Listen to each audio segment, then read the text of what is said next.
Right now, my signature program, Scribal School, is open for enrollment, but not for long.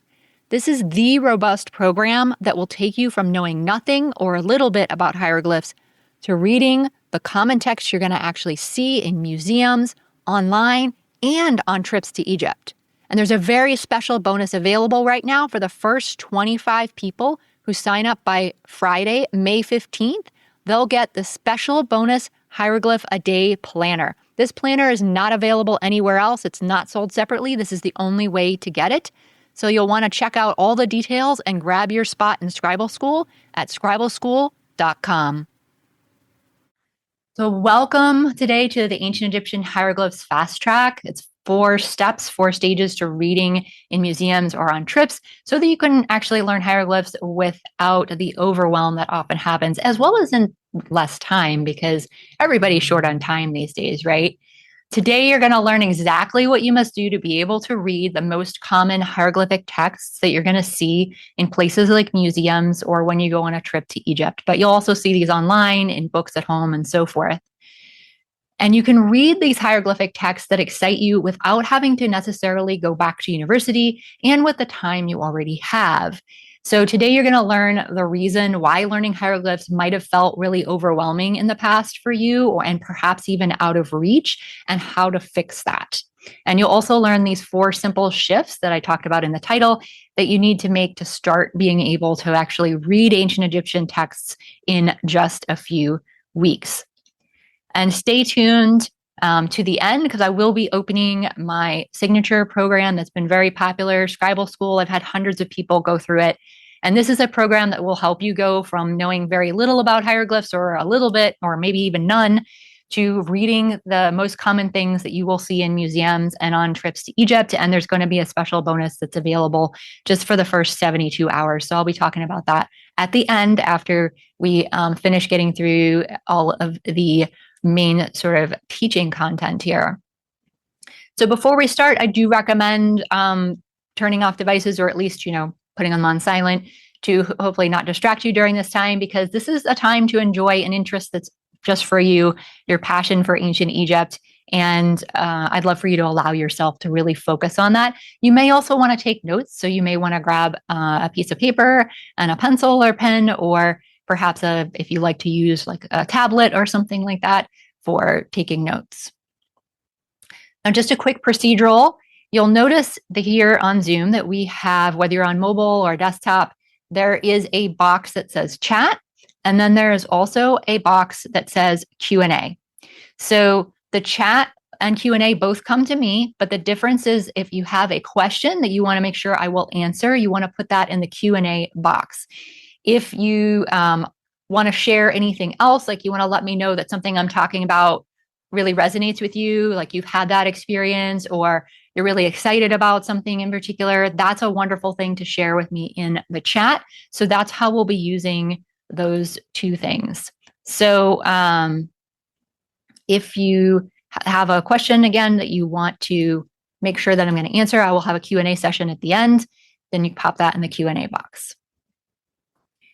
Now, I've worked with hundreds of people, as I've mentioned, and that's not counting, the thousands that my free content on YouTube and my podcast and all that have reached, of course. This is just people I work with more closely. And I want you to know that you're in the right place today if you're either one of these 2 things. You're either brand new to hieroglyphs and you don't know where to start. It can be overwhelming when you look around. There's so many options, hard to tell what's right, what might work. Or maybe you've tried learning hieroglyphs before, maybe from a course, or you bought a book, or maybe 5 or 10 books, right? It probably sounds pretty familiar to a lot of people before, but then found those either too dense and complicated, or maybe moved too fast, or perhaps life simply got really busy and you just couldn't make it work and gave up. Either of these scenarios are so common, and we're going to talk about why these things happen and how to fix them. And this is going to set you up for learning hieroglyphs. This is what you need to know before you even get to that sort of first hieroglyph that you get into.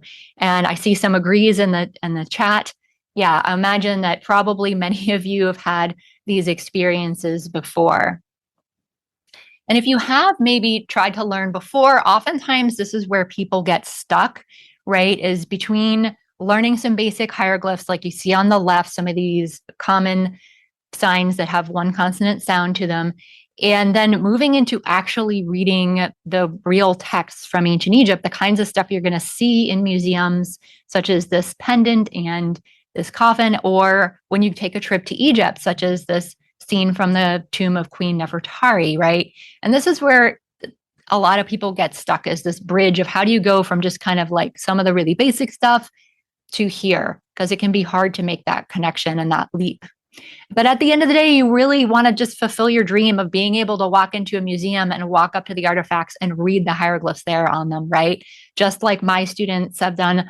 So you can read things like this throne that belonged to a princess named Siamun, who was the daughter of Amenhotep III, and also things like this coffin that's in the Metropolitan Museum of Art. The throne I was just talking about is in Cairo.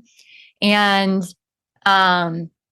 this is exactly what a lot of my students are doing. Like Laura, you see here, she's from New York originally, moved away. She'd been to the Metropolitan Museum many times, she said, but she'd never been able to read anything before. And after working with me in Scribal school, she said, now I can read so much. She said she had the best day in the ancient Egyptian wing. And I know that's what many of you are looking to do as well. Or maybe you're going on a tour to Egypt and you want to do like my student Dave did. And if you listen to the podcast, you've probably heard Juan also. I've had many students talk about this recently, actually, where he was able to explain this whole text to his tour group. And this was like a really exciting moment for him to be able to not only be able to read it, but then to share it with his group as well. And a number of my students have talked about how they became kind of the superstar of the tour from being able to read stuff.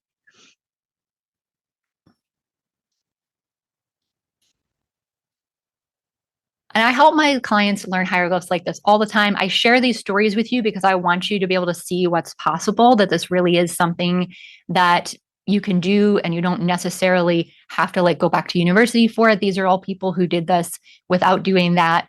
And so that you can do these things like walk into a museum and read the text there, or have that exciting moment of reading hieroglyphs from home. Maybe you don't travel, right? But you have a bunch of books, or you like to browse online.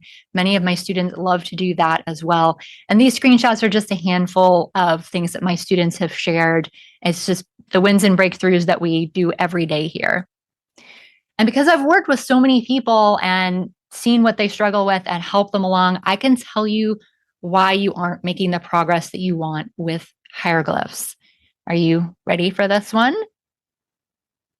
Now, you might think that you just need more time, or you need to be more disciplined, or that you're not good at languages. I hear this from many people. So if any of these are things that you've thought, you're perhaps falling into this trap of thinking that you are the problem.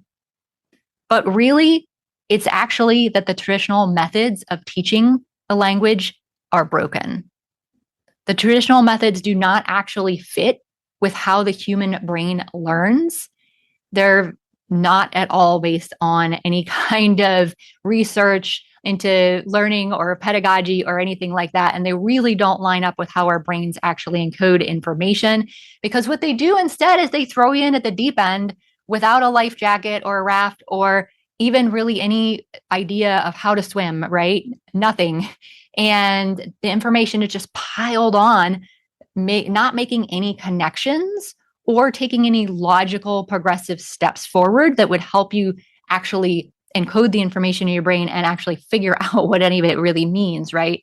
And that leads to confusion, frustration, and often the feeling that we're just not cut out for this. And this is what I think is so dangerous about this, actually.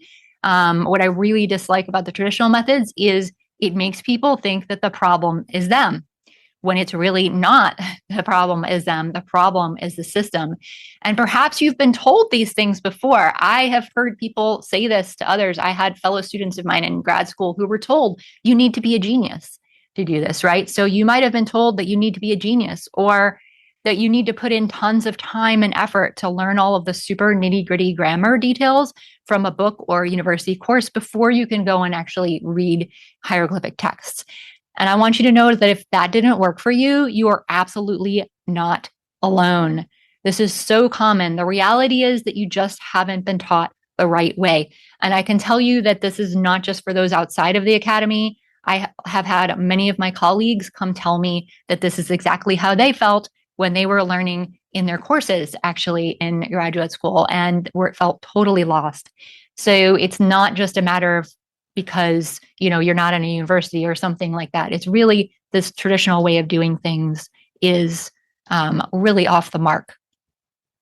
And whether you want to go super deep into the language or you just want to read some texts on your next trip to Egypt or to a museum, there is a way to learn hieroglyphs that's approachable, incremental, and easy to do. And it also fits into the busiest of lifestyles, which is so important for people who aren't, taking a whole pause on life, right, and going to grad school. And you might think it's about not being smart enough or not having time. I hear this a lot of times from people, but really it's just that nobody gave you a method that actually works, right? And what if it's never been you that's the problem? What if it was the system that doesn't work? What if reading hieroglyphs could feel way easier? If we could uncomplicate it, strip away the perfectionist thoughts and the academic jargon, and simply have an effective process for getting you reading hieroglyphic texts you'll see in museums, online, on trips, etc. And you can start jumping in right away, stop jumping through the hoops, and instead jump in with the text and start reading ancient texts pretty much right away. And the good news is you can do that. You simply need an updated Scribal strategy. So you need a strategy, but not just any strategy. You need one that's actually updated and pays attention to the learning science and how people actually learn. It's like a recipe. So if you've ever made bread or anything similar, right, you know that there are some crucial ingredients, right? If you make a bread dough that you want to rise, you're not making a flatbread in this case, but one where you want it to rise, there are 3 basic things you have to have. You have to have flour, water, and yeast, right? Now you could add in various other things and it would probably taste better if you do, but these are the basic ingredients you have to have a bread dough that's going to rise nicely, like you see in this picture here. And just like with making bread dough that will rise, you need to have 3 key ingredients in the hieroglyph learning recipe that you follow. So whenever you are looking for a method to follow, looking for a system, looking for a recipe, it has to have these 3 parts. It has to have the real life, it needs to be incremental, and there has to be practice. So what do I mean by real life? I mean learning to read and working with ancient Egyptian texts that you're actually going to see in real life, the kinds of things you're actually going to see in a museum, for example. And this is not the way that is typically taught, of course, but this is a crucial part of the recipe. It also needs to be incremental. That is, the learning has steps that actually are progressive and build on each other in a logical way, rather than that kind of throwing you in on the deep end that we talked about before. And practice, of course. You need robust opportunities to practice with real ancient Egyptian texts, those ones from real life I was talking about, the ones you're actually going to see, and not just a one-off little typeset example, and then you're expected to go on your way and know everything you could possibly need to know, right? You have to have those robust opportunities for practice with the real thing. And the S.E.H system is this exact system that fits the recipe, right? It ticks all the boxes here on those 3 things. And there's 4 parts to the S.E.H system. And this is exactly what we're going to get into today so that you'll know exactly what you need to learn hieroglyphs and have it end the confusion about where to get started or how to continue, and end the overwhelm about how much there could potentially be to learn, and any perhaps perfectionism or waiting that you've been doing, maybe waiting for the perfect circumstances or perfect time, because this is a system that can work with real life, not just for somebody who's devoting their full time to this. And it ends any kind of hopelessness that you might have experienced with thinking that you've missed the boat or can't learn hieroglyphs. The strategies I teach now, honestly, are the strategies I wish I knew when I was learning hieroglyphs, because I went through the same thing that I was talking about earlier that many of you have experienced and many of my colleagues have, right? And if we haven't met, by the way, I'm Melinda. I am an Egyptologist. I have a PhD in the field, and I've taught hundreds of people how to read hieroglyphs as well as other topics as well from ages 18 to 80. Actually, I think I've taught some people well over 82. I probably ought to make it more like 90 or 88 or something like that. And I've been teaching through online video as well as in the college classroom. I've been teaching online for well over 5 years. I probably should actually update that amount because honestly, I was on Zoom before most people had ever even heard of it, doing this. And I do consider myself kind of a former perfectionist, and you'll hear why that comes out a little bit in my teaching today as well. And something I'm always continually working on. And I also am a mama of both a human and a furry cat child as well. And learning hieroglyphs was overwhelming for me as well. When I started, I tried initially learning from books on my own, but they were so dense and complicated that my eyes would glaze over. And honestly, after a couple of chapters, I just wouldn't come back to the book. I kept intending, like, oh, yeah, I'm going to do more of that, but it wouldn't happen, right? The book would just sit on the shelf. And yes, this is me back in the day with my cat at the time and dating myself with the large computer monitors and clunky laptop here. And at the time, there were no clear systems or steps that you could follow out there. The only choices were really to try to figure it out on your own, like maybe with a book, which honestly, even the books were really hard to get at that point. Amazon was not really a thing yet. And local bookstores usually didn't have much in the way of ancient Egypt stuff. So if you could get your hands on a book, that was probably about the only one you could, or maybe you could get a couple. And so your choice was basically to try to figure it out that way, or to go back and get an advanced degree. At least here in North America, there are not many opportunities, even at the undergraduate level, to study ancient Egypt in a university. You usually have to get to the graduate level before you can really get anything focused on ancient Egypt.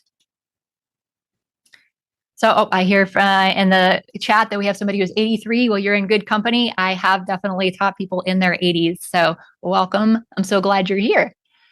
So at the time, I had really just two choices. Because the book didn't work for me, right? This wasn't working out. And so I could either just give up on this dream. I had loved ancient Egypt since I was a child. I didn't mention, and I'd wanted to learn hieroglyphs. I tried as a young adult. So at this point, I realized I either had to give up or I did need to go to graduate school to do this because there really just weren't any other options at the time. And I did go to graduate school, which you all know already. I mean, you saw I had the PhD, right? But honestly, I didn't know if it was the right choice at the time. I wasn't sure if I was just kind of blowing my life up, right? And at first, it was a real struggle, like I mentioned before. And like I didn't know at the time, but my colleagues have told me since, now that everybody's a little more mature and can admit things were difficult, they have shared with me that they also struggled with this at the time.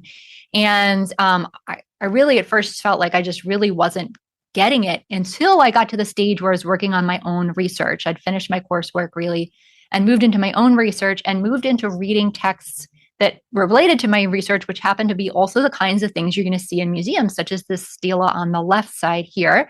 And I started reading about actual ancient Egyptians and their families and things like that. And that's when I realized, yeah, no, I really had made the right decision for me at the time because there really wasn't any other way. And now I was able to really connect with the ancient Egyptians on a deeper level. And this kept me going through the subsequent years too. And I knew that when it came time for me to teach, that I had to find a way to make this connection for others as well. So you didn't have to go through all of the difficult, excruciating part first before finally kind of figuring out how to do this.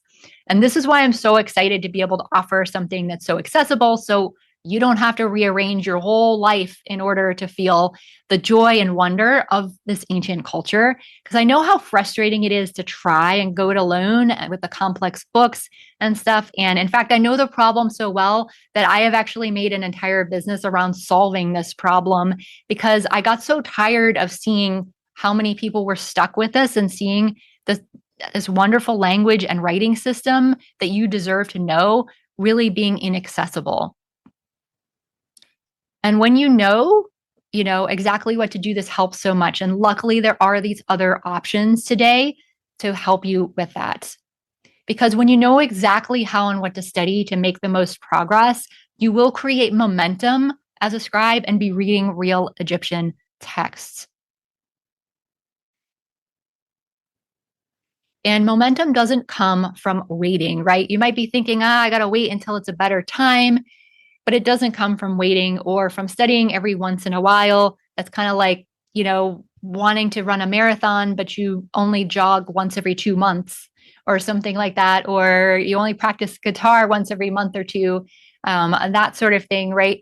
So you need to build up this momentum to keep you going. And this is what will really make the difference.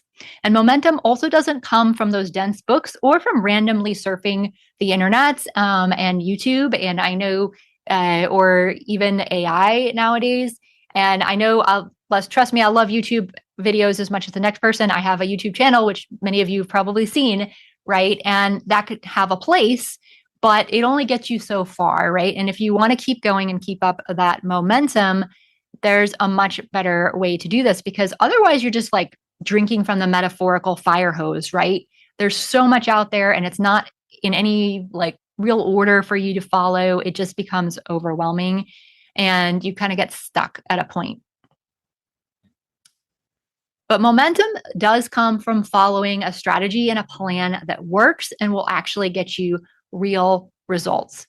And once you get that momentum going, it's so important because an object in motion will stay in motion, right? And the strategies that I'll talk about today keep you in motion, even if you have only like small cracks and crevices of your time to work with to study. That's absolutely okay. And you can do this in any amount of time. A little bit of time is so many miles ahead of no time. And so many of us get stuck in the no time thing, thinking that I just can't do it or it's not the right time. But you can create momentum with these little pockets of time that you have. And when you know exactly what to do next and how to fit it into your life, you won't quit. Instead, you're going to learn what you need to walk up to ancient artifacts and feel your heart pound with excitement as you read the hieroglyphic texts there. Now, I know you might be thinking, yeah, that sounds great, but I really have absolutely no idea where to start. I haven't done anything. I don't know what I'm doing here. Or perhaps you're thinking, I'm not sure if I should even be spending my time or any money on this. It's a hobby. You might be some people feel guilty about spending on their hobbies, for example. So you might be questioning, is this really worth it? Is it worth the time? Or you might have tried to learn before and it didn't work out. And now you feel a bit gun shy, right? And you're like, maybe I'm just not cut out for this. But I want to reassure you that you don't suck at hieroglyphs, okay? You aren't missing some special sparkly learning gene. Again, it's really all about the system that we're going to get into here. And this is exactly how some of my students felt as well, that Wiggs was really worried about being too old and not having enough time. Wiggs is now retired, but when she worked with me, she was still working full time. And she was concerned that she was too old to learn the language and that she wouldn't have enough time to fit it in around all her other commitments. And she said, now I feel excitement. And she even made a work colleague gasp with amazement when she read a type of text called the offering formula to her colleague. You can just imagine Wiggs's his colleague being like, right, as she did that. Carrie Ann was also concerned about this, about whether she could make it her while, whether she'd be able to learn enough to make it worth investing in. And she said now her life's been so much more exciting with being able to read hieroglyphs from what she sees all over the internet. And she also attended an exhibition with her family. And she said, I found myself having a blast reading hieroglyphs to them. I had a smile from ear to ear, having the opportunity to use my new language skills. So you absolutely can do this from the beginning at any age with any kind of schedule. And whether you are concerned about possibly failing at it, like Marissa was afraid of, she told me, she didn't tell me this until after I'd worked with her actually for a couple of months. She didn't tell me at the beginning, but she told me that looking back, her biggest hesitation with starting was that she was really afraid she wasn't going to be able to do it, that she wasn't going to be able to learn Middle Egyptian, which is the stage that everybody learns first. And she said at the end of 2 months already, though, she said, learning a dead, visually poetic language from absolute zero to the point of reading monuments within 2 months is win enough. And she was so excited with that progress. Marissa has actually gone on to study even deeper and is reading all kinds of more complex texts now. And today you're going to learn the exact strategies that all these students who I just showed you actually used to get these results. So let's get into those strategies. So we're going to get into the 4 steps in the S.E.H system to speed up your results, establish your roadmap, then shrewdly execute your plan, and finally to use all this, bring all this together and harness your inner scribe. So step 1 is to speed up your learning for real results. So how do we do this? For step 1, what you want to do is to study real examples of the actual text that you want to read instead of the dense textbooks. And there's multiple reasons for this. One, it's practical for lots of reasons. For example, the classic textbooks focus largely on high-level literature, not the things you're actually going to see in a museum. So people who study from these books oftentimes still walk into a museum, can't read things, right? Because they focus on a completely different set of types of texts. And it's also faster to work from these real texts because not only does it take you right to the things that you're going to see most and that you want to read the most, but it also cuts out extra steps, right? So there's an extra step when you go from a book with typeset hieroglyphs to actually reading the real thing. So you could think about it this way with an analogy. Imagine that you grew up learning to read your native language, but you had only ever read it in typeset, right? So you'd only ever read books, websites, whatever, with the exact same font. You'd never even seen another font, much less anybody's handwriting. Nothing, only ever one font your whole life. And then all of a sudden, somebody gives you a handwritten note. And you look at it and you're like, I have no idea what this is. Suddenly you go around, you realize people are doing handwriting everywhere. And you don't recognize that's like, wait, is that supposed to be a Q? I don't even know what that is, right? Even in print, people's handwriting varies so much, not to mention the cursive, of course. So it's like this with hieroglyphs too. The reality of what people actually painted, carved, or wrote in ink is fairly different from the typeset hieroglyphs, right? And this is extra important. Honestly, it's important for everybody, but if you consider yourself a visual learner, I would say this is extra, extra, extra important. And because this is really going to help you connect with the material and integrate it into your brain. And as I mentioned, this saves so much time because you can skip these steps, right? And honestly, it's so much more exciting. I mean, you might not need me to point this out, but if you think about like the black and white page of a book, right, with some small line of like typeset hieroglyphs and in black on the white page, right, compared to a photograph like the one you see right now on the slides, which one is more exciting to read, right? It's this one that's the real artifact, right, from a museum in a color photograph. So it also helps keep you going, helps keep you excited and motivated to keep going with this. So I see some raised hands, but if you have any questions, maybe you missed the housekeeping at the beginning, but you can pop them in the Q&A box. I will have a Q&A session here a little bit later near the end, and I will answer those then. So when you make this shift from the dense textbooks and this traditional kind of method of learning to studying the texts that you're actually going to see where you want to study them and where you want to be able to read them, you switch from this focus on nitty-gritty grammar from literature that honestly is just going to make your eyes glaze over to practical and exciting things that you're actually going to read in real Egyptian texts, the ones you're going to see in museums and on trips to Egypt. And you'll move away from the having this, full of confusing jargon that gets in the way of understanding to actually starting to read now with straightforward, practical vocabulary and concepts.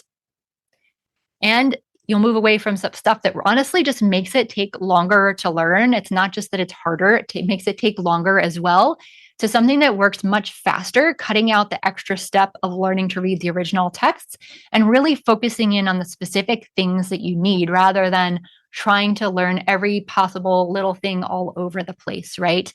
So this is the key step that you need to follow, the first step to do this. And so this is just what some of my students said about this particular aspect of this method and how they said it's so cool that already, reading real text like from the beginning, and it made everything so much more exciting and real, so much better than just looking at like typeset examples.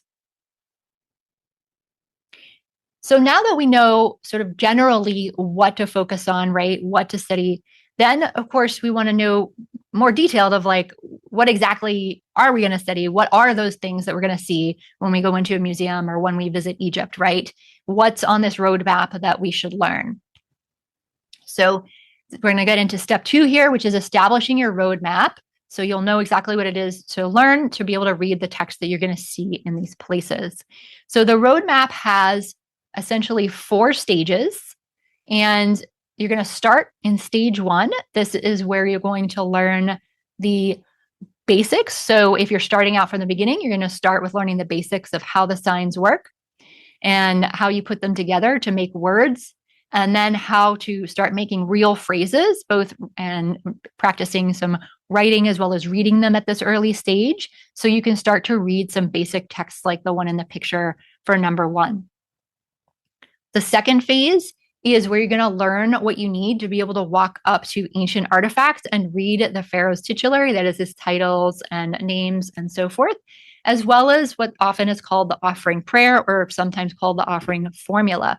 And with this, you will be able to read things like this bracelet that you see here that belonged to a princess named Sithathor-Eunit, as well as, just so many different things that you're going to see in museums and also tombs as well. So if you go to Egypt and you go to the tombs, on tomb walls, these things are going to be there. Also on temple walls, as well as many things in museum collections and also at temples today, like statues, for example, stelae, which are these little stone or wooden slabs that look kind of like some modern tombstones, though they were used a little bit differently in ancient Egypt.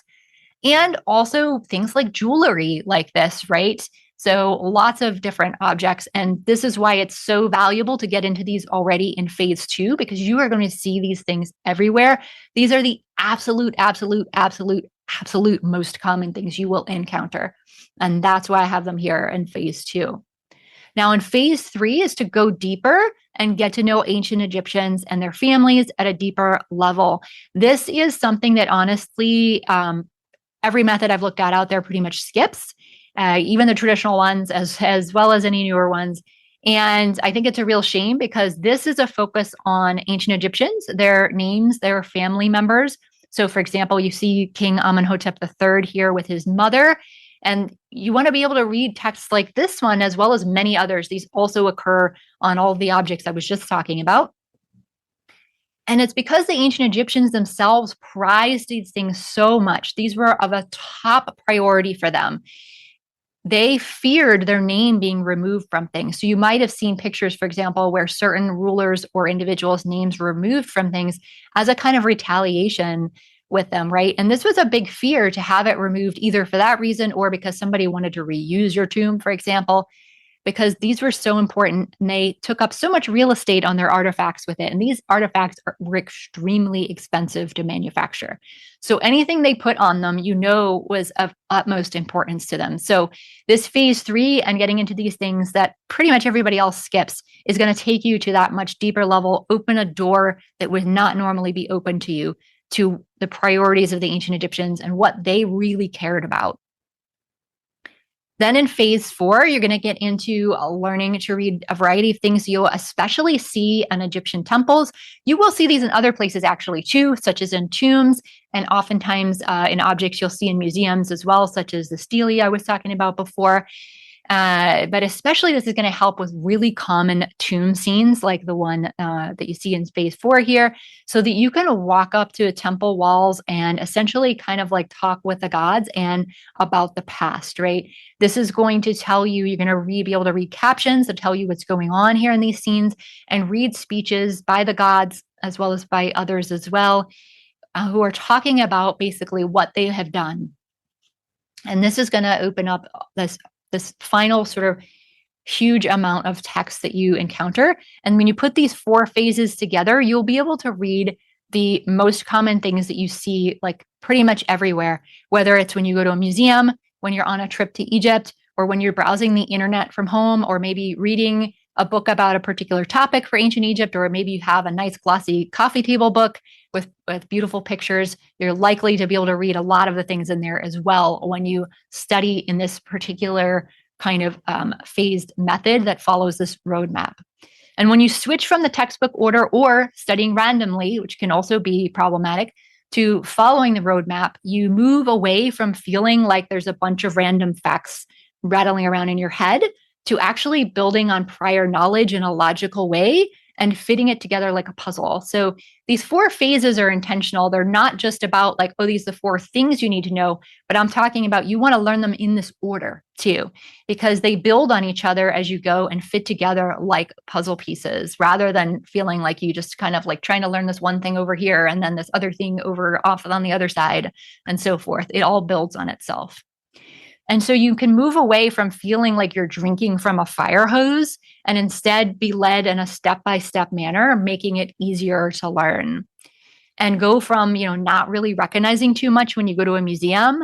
Like I said, people can be years into it and still not be able to recognize much into a museum when using the typical methods. And instead, you can build the ability to start recognizing texts in museums and on the internet pretty much immediately. And this is what my student Amy had to say with following this particular roadmap and doing it in this order. She said now she has this feeling of achievement and cleverness, and she's so proud of what she's done. And she said, with each module that follows this pattern here came out was like a wave of excitement and a new challenge that she loved, because she felt like it was just enough, right? It built on the previous things, but not so much that you feel so totally lost.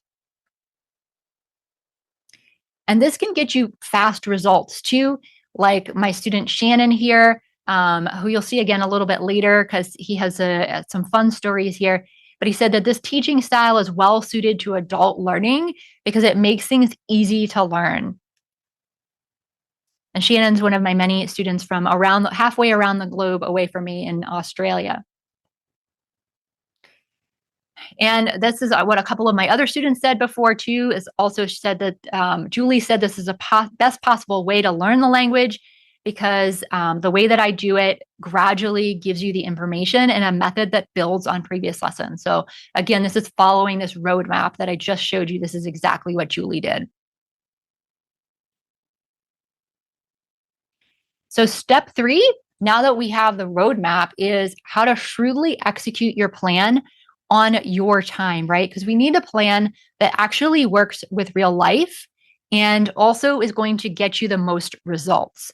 So I'd love for you to write this down in your notes, make a little note wherever you are, whether it's on paper or on your computer or your notes app, whatever, is that frequency trumps total time. And I'm going to explain what this means in a moment, but this is an important sentence to get down, because this is one that too few people know about that is so important and makes so much of a difference, right? So here in step 3, we're going to focus on frequency, habits, and community. And again, frequency trumps total time. So what do I mean by that? What I mean is, in the learning science, they have discovered, and this has been actually, I cite one study here, but it's been replicated in many different studies, that the more frequently you study something, and this can be in smaller bits of time, it could be 15 minutes, 30 minutes, whatever, actually gets you much better results than studying in larger chunks of time less frequently. So for example, you'll be better off studying for 30 minutes 4 times a week than studying 2 hours on Saturday, for example, right? And oftentimes this is it's not intuitive, right? Because our brains tell us, no, we need a really big chunk of time to be able to actually focus on this. But it's actually not true. You just need to know what your next step is, which is where the roadmap helps come in too. And then you can take those steps in small incremental ways throughout your week, which makes so much more progress. So just one example of a study, Sobel et al. In 2011, they did a study of students who were, in this case, I believe, learning Spanish, but this really applies to almost anything you're learning. And they split them into two groups. One group that studied less frequently in larger amounts of time, and then they had a group that studied in smaller amounts of time at a time, but they both studied the exact same total amount of time over the week, right? And then they tested them all, and they found those with the spread out schedule that had the smaller study sessions actually recalled 177% higher number of parts of the language, of vocabulary and such when they were tested. So I point this out because I want you to know that it's not only okay to have smaller chunks of time, but it's actually better. It's better to have a bunch of these small chunks of time as opposed to trying to like cram it all in and big like, or even worse, try to wait until you have 2 or 3 hours, right? And oftentimes that just doesn't happen because we just don't often have 2 or 3 hours that's just sitting there, right, for us to use. So it's a doubly important thing because it really does both for you. And I would encourage you to schedule it because you may have experienced this before, right? That you'll say, yeah, I'm going to do this today. But if there isn't a designated time for it, it might sort of keep getting pushed back when other things keep popping up that you need to do. You get a phone call, work takes longer than you think, whatever it might be. And so scheduling it can be so important. You know, as people like to say, what gets scheduled gets done. What doesn't get scheduled doesn't get done, right? So you'll want to schedule it. And this is not mandatory, but if you can tie it to another habit, that's wonderful also. So if you've read any of the recent work on habit formation over the last couple of decades, they found that one thing that really helps you make a new habit is to tie it to a habit you already have.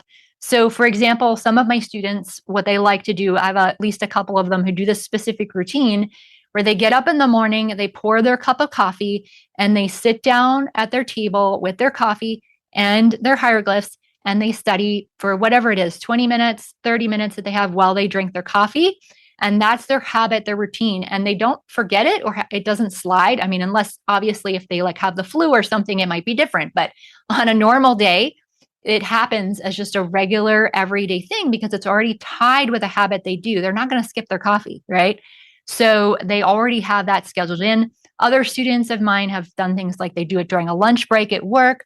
One of my students really likes to do this actually after dinner, and she has a set time and routine with that too, where after dinner, clears the table, does the dishes, sits down with her hieroglyphs, and doesn't have any distractions at that time. So really, it's about what time of day works for you, but tying it to another habit can really help with this. So find that you can find that pocket of time that it might just be 20 minutes, but that is absolutely enough. It's also super important to be kind to yourself. This might sound a little funny. This might sound a little hokey, maybe even, but I find that a lot of the people who learn from me are kind of similar to me in that they can be kind of hard on themselves, right? When something doesn't work out, like say something does happen and you don't do that study session for some reason. And oftentimes, many of us can be really hard on ourselves when that happens, but it ends up being counterproductive, right? For me, at least, I can tell you, and I think this is borne out in research as well. It's not just me, but just to share my personal experience that when I used to do this a lot and still fall into it sometimes, certainly, but I'm now aware of it. And when I would do this, it would actually make me just make even less progress, less and less and less, because it would cause me to avoid whatever it was when I did this. So it's so important to, when those things happen, just be like, oh, well, that happened. That's okay. Here's the next study session I'm going to do. I'm scheduling it, right? If I can, I'm tying it to a habit, and you move on with that next one and know that this is totally normal. Honestly, everybody goes through this. And I think that's sometimes this is what's missing, is realizing that it's not a problem with you. It's just sort of normal life. Everybody has this happen. And I'd also encourage you to find community because it's so helpful to help you keep motivated and keep you accountable as you go. Because if you're working without this frequency that I was talking about and also without a community, oftentimes you end up doing these things on the left here, right? Waiting for large amounts of time that just ends up holding you back because they don't come very often, right? And instead, you can study in a way that fits your life, which allows you to make progress no matter at what pace. And also, without frequency, oftentimes things don't stick, right? And with frequency and community, you can have these practical concepts and vocabulary becoming second nature in your brain. Without frequency and without community, both of these things come into play really with, if you don't have these, it can really cause procrastination, because without having people to cheer you on, people who are doing this alongside you, it can be hard to stay motivated. But also, the less frequently we do things, the harder they seem in our head. Whereas if we're doing them frequently, like multiple times a week, they don't seem like such a big deal, for example. But if we haven't done that in like a month, for example, it's going to feel like this really big task that is like, oh, I just don't even have the time and energy for that, right? And it gets put off more because of that. So when you do this frequently, and again, it can just be even like a little 5-minute thing that you do just to keep in touch with hieroglyphs, right? On some of the days, it really just keeps things kind of lubricated and moving forward and prevents that procrastination. So make it easier to study without any of the like self trash talk drama that I was talking about a minute ago. And when you're without community, it can feel isolating, right? And can be hard to keep the motivation up. So you want to have that community to have that motivating sense of accountability that keeps you going even when things get tough and maybe life gets really busy or throws you a curveball. My student Lucas loved this idea too of doing it in this format and this frequency. He had said that this gave every student the opportunity to learn at their own pace and work with your own schedule with whatever amount of time that you have. And also with community, this is something that my students really love having as well. Wherever you find it, community is a wonderful thing for interests like this. It can be hard to find study buddies, right? Like Peter says here, he says, a big win for me is reading cartouches and discussing them with fellow scribes, because it's definitely hard to find study buddies for such an exotic subject. So now that we've got those three aspects, we want to pull this final bit is sort of going to top it off, make these other three steps work for you, right? And this is what I like to call harnessing your inner scribe with a scribe's mindset. And again, you might feel like, mindset, I don't really need that. I'm fine, right? This sounds a little woo-woo maybe. But I found from working with hundreds of people on this before that these are mindsets that a lot of people fall into, and myself included as well. And the mindsets I'm going to show you on the left are ones that'll hold you back. And honestly, these thoughts are completely optional. That's what I want you to understand today about this particular section, is when you have one of these thoughts, like on the left, is completely optional. And you can reframe this and have the thought on the right that's going to be part of a scribe's mindset that will help you make progress. Right? So one of these thoughts that we get a lot and I hear from people is, I can't learn and make it worth my while until I get more time. And of course, this is a dangerous one because we're always thinking, oh, next month I'll have more time. Or after this project at work, I'll have more time. Or after the kids go back to school, I'll have more time. Or after I retire, I'll have more time. And all of these. And oftentimes, there's always other things to fill that space, right? So we can let go of that optional thought and instead think, with the right plan and resources, I can learn in the small chunks of time I already have. So you can use that roadmap I've shared with you today to be able to learn and use the techniques we talked about also in step 3 to make your schedule work for you. Or you might think, I'm not ready to learn hieroglyphs because I don't have any background in it, or it seems so complicated, or I'm not sure if I'll be able to remember things, right? But instead, we could shift this to, I will start today, taking one step at a time and prioritizing progress over perfection. This is what will keep you moving and actually learning hieroglyphs. Or you might think, I know I've had this thought, certainly, and I've heard it from students as well. I always get busy and then stop making progress. Okay, this can happen. Sometimes it does, something crazy happens, right? And you stop doing something for a while. But instead, we can have the thought, when life gets in the way of my studies, I will be kind to myself and simply start again. This is something that I've learned over the years. I spent many years doing the thing on the left before I finally realized that I really don't need to be doing that, and it's just holding me back. And when we shift to this one on the right, it really makes all the difference with being able to keep going and keep making progress with hieroglyphs. Because at the end of the day, this is about progress, not some kind of ideal picture of perfection of like how we should study. Like it should be exactly this way and exactly the schedule, right? And this, by the way, is an actual coaster on my desk. It's under my water glass right now. Lest you think that this is just a graphic for this, I do have this on my desk because I think that I certainly, and I think most people really need to be reminded of this every day. And so I keep it near me to remind myself of this because this is about progress. And every step you take, no matter how small, is going to make that progress for you. And all of this comes together to make it possible to walk into a museum and read the hieroglyphs there. So let's pull it all together, right? Today, you've learned the system that combines all the elements you need to finally be the scribe you dream of being. You learned how to speed up your results by sitting with the right, real Egyptian texts. We established your roadmap and the 4 categories of Egyptian texts to study and the order to study them in.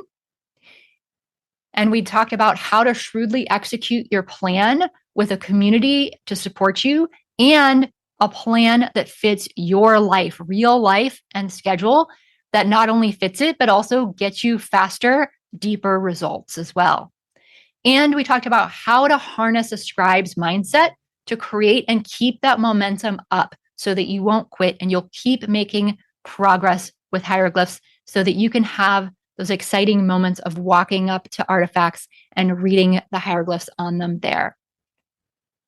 This is a complete system that is more than the sum of its parts, right?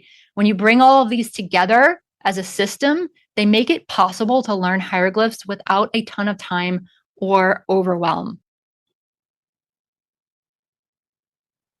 So you might be wondering, so can you really do this? And I would ask, can you accept that now is as good a time as any to prioritize this and give yourself the gift of learning something you love? Can you stop putting it off to put off learning hieroglyphs that you encounter so that you can actually read those texts when you see them in museums or online, or maybe when you go to Egypt? Well, I would offer you, if not now, then when? You only get one life, right? And if you've been wanting to do this, your desire to learn hieroglyphs is enough. It's absolutely enough. If you've been asking yourself, is this the right time? Maybe, or you've been asking yourself, is now the right time to spend money or spend time on it? The question really is, if not now, then when?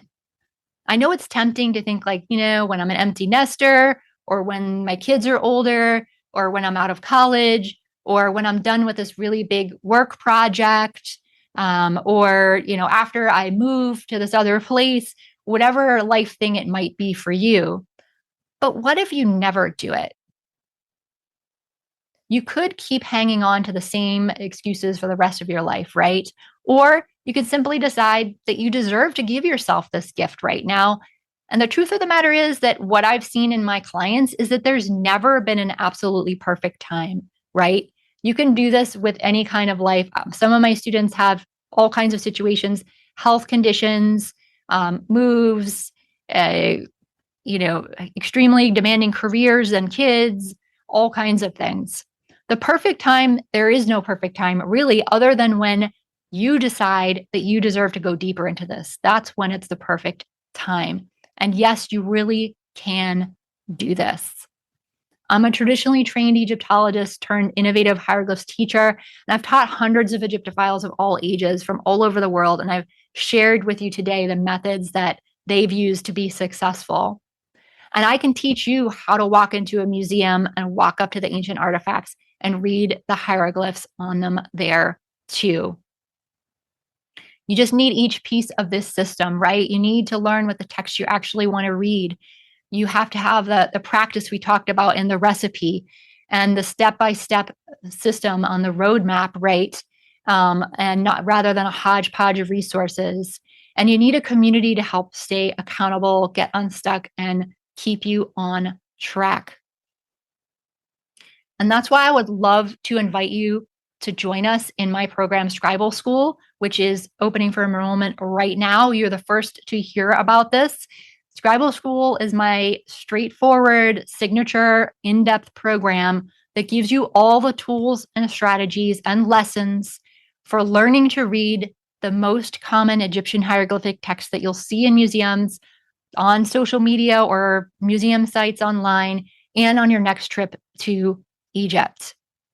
And this program includes essentially everything you need to be able to do that. You get an entire year of access to the program, and it includes video trainings and tutorials on how to read everything from the very basics of how hieroglyphs work all the way up through those temple texts that we talk about, right? Everything we talked about on the roadmap is included in here. And it's robust, but these are also bite-sized lessons that fit into a real life schedule. So the vast, vast majority of the lessons are under 15 minutes so that you can fit them into those smaller, more frequent study sessions, right? That you're going to be planning on your calendar because you've been coming to this class today. And it's also full of practical exercises with real Egyptian text to practice everything you've learned, right? This is that robust practice we talked about in the recipe that you need. That's not only a lot of practice, but practice with the right things, the things that you actually want to read when you go places or when you're browsing the internet or flipping through books at home. It also includes a myriad of other resources such as vocabulary lists, sign lists, and more downloadable resources, and a supportive online community of Egyptophiles, because community is so important, as well as support from a real Egyptologist. That's me. I'm in there as well, answering questions and helping you all along the way. In short, it's really everything you need to learn to read the most common text that you're going to see in all these places we've been talking about. You're probably tired of me saying museum, trip to Egypt, and all of that by now, because that's really what you're going to learn how to read here, is to focus on these texts, such as the ones you see in the examples here on this, and I'll show you some more too as we go along. And I give you more details, but if you can go ahead and sign up now at scribalschool.com, and I can pop that in the chat for everybody as well. I see some people are already asking in the chat where to sign up. You can go to scribalschool.com, and that will take you to a page there that has all of the information, as well as the links for checking out and signing up. And I've popped that in the chat for everybody. Looks like it doesn't want to make it a clickable link though. So let me maybe try that again and see if we can get that to be a clickable link for you all. Or you can just type it into your browser if you like, right? All right, let's try that one too. That one looked clickable for me. Oh, good. Anna says it worked for her. Wonderful. Great to hear, Anna, and love that you're checking it out. And this is exactly how my students that I featured today did this. Carrie Ann was a student of mine in Scribal School, and now she loves reading texts all over the internet, as well as when special exhibitions come to her area. She was able to go with her family and read the text to them there, where she said she had that smile from ear to ear, having the opportunity to learn to use her language skills that she had learned and share that with them. This is also how Laura did it. We saw Laura earlier, who visited the Metropolitan Museum of Art and read the text there that she's seen so many times and never been able to read before. With this, there's no more not knowing where to start, no more overwhelm and frustration or eyes glazing over, right? Now is your time to finally learn to read hieroglyphs so you can confidently walk into museums or up to temple walls and read the hieroglyphs there. So let's talk about how we do that in Scribal School.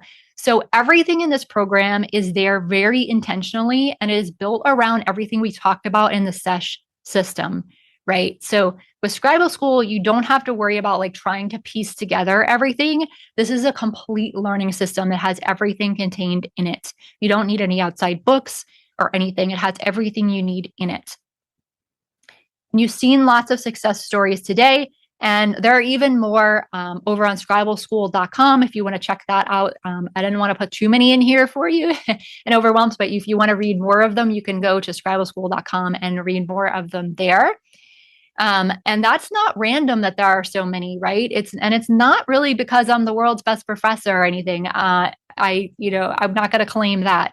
It's really about the system, because the way that I teach and support you in Scribal School checks every box here in the system. So let's look at those. So for the first S, the speed up, we talked about studying from real Egyptian texts, not grammar books and typeset examples. And that is exactly what we do in Scribal School. The focus in the curriculum is on real texts, the ones that you're actually going to see in places, whether it be on the internet or in a museum or in Egypt, or in a book even. And the E in our system was establishing the roadmap, right, of the 4 categories of texts to study. And these are the exact 4 phases that we have in Scribal School as well. So let's take a deeper look at what goes into these 4 phases. So phase 1 encompasses 2 of what I call modules. Our lessons are divided into modules in Scribal School that have a few lessons in them each. You typically about 5 on average. It's some are more, some are less. And the first 2 modules make up that phase 1 that we talked about, right? This is the fundamentals and learning to read phrases. So you're going to learn how hieroglyphs work from the complete beginning here, the different types of signs, for example, and you're going to learn how to create and translate real words and phrases in hieroglyphs. And this includes a sign list, vocabulary lists, and a training on how to use sign lists more effectively when you need to look up an unknown hieroglyphic sign. It also includes video lessons, exercises, and answer keys with real Egyptian text. This is just a glimpse at one of the quick resources that you get in this particular section here. And then in phase 2, this is modules 3 and 4 in Scribal School. This is where you're going to learn to walk up to ancient artifacts and read the Pharaoh's titulary and the offering prayer. And these are those ones that I told you before that I said are the very most common things, like the most common things that you will see everywhere, all over Egyptian artifacts, walls, etc., wherever you are viewing them. I have students who run into these things at Disney World. They run into them in thrift shops. I mean, not just the museums and trips to Egypt. Honestly, you run into these in really unexpected places too, or in people's jewelry.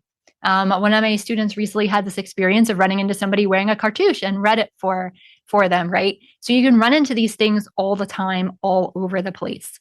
And so you'll learn to read the absolute most common texts, that these are ones you're going to see all over temple and tomb walls, on coffins, steles, statues, jewelry, etc., ancient jewelry, as well as a lot of people's modern jewelry too. And use what you've learned on the exercises that are filled with real Egyptian texts. At this stage, you're working with entirely real Egyptian texts. We only have typeset hieroglyphs on occasion just to clarify things that are a little bit harder to see. But you're working from real photographs of real objects here so that you are prepared to walk up and read the real thing in person as well. And this, of course, includes all the video lessons you need, vocabulary lists, exercises, and answer keys. It's just a little preview into some of these in terms of a bit of an answer key and a bit of a vocabulary list from this level. And then phase 3 is module 5 in Scribal School. So module 5 is where we go deeper by getting to know ancient Egyptians and their families at a much deeper level by learning to read and translate texts about them, about their families, their names, and their professions, including the pharaoh's names as well. And this is going to help you read a wide variety of things too, because this is like, maybe you could say just a teensy weensy step below how common the ones we just talked about were, because this is, of course, super common too. You're going to see names all over the place, like I was talking about with the roadmap. This was so important to the ancient Egyptians. This is one of the things I love about it, is it really gives us this look into the ancient Egyptian mindset and what was important to them. they didn't put these things up there just to be pretty and fancy, although they often are very pretty, right? But they do this for very intentional reasons. It was super important to them. And so us being able to read it just takes us to that next level of connection with the ancients. And in this module, of course, like the others, you get all the video lessons, vocabulary lists, exercises, answer keys, and additional resources also for looking up names. So there are some resources available freely online for looking up names, but they can be kind of hard to use. And so I also include instructions on how to make the most of them and use them when you encounter names that you're not used to and how you can look them up in those places. And this helps you read a variety of things like the scene we just saw with Amenhotep III and his mother, but also sometimes these sort of like everyday items of royalty, such as this eye makeup tube. This is basically what a princess kept her eyeliner in ancient times. And then phase 4, this is when we get into modules 6 and 7 in Scribal School, talking with the gods and about the past. This is where you're going to learn to read and translate what's going on tomb and temple walls, as well as a variety of other objects too that I didn't include on the slide, but this shows up also on stele and sometimes other pieces in museums as well. And you'll use what you've learned to translate the texts on real walls and stele in the exercises. So you'll be able to read scenes like this one that you see here, where the god Amun, in this case, on the left, is actually telling the king what he's doing for him. And a lot of these scenes also tell us what the king is doing for the god. I use king and pharaoh interchangeably, by the way. So if you hear me say king or pharaoh, they're the same thing. Pharaoh is just a particular word that means king. And this, of course, includes all the video lessons, vocabulary lists, exercises, and answer keys that you need. It's just a little glimpse into some of these things that you're going to be reading in here and some of the vocabulary. So the types of things you're seeing, by the way, that's because these are vocabulary lists and or other resources. And then you see we have the photographs for the actual exercises. And this is just what some of my students said after they went through these phases and through the 7 modules. This student of mine actually had tried to learn hieroglyphs before, and he leads tour groups actually and had been to the Luxor Museum many times before. But shortly after finishing the lessons in Scribal School, he went to the Luxor Museum again, and he said, "Today, when I walked into the Luxor Museum, I started reading titulary epitaphs, stele, and coffin texts without much difficulty.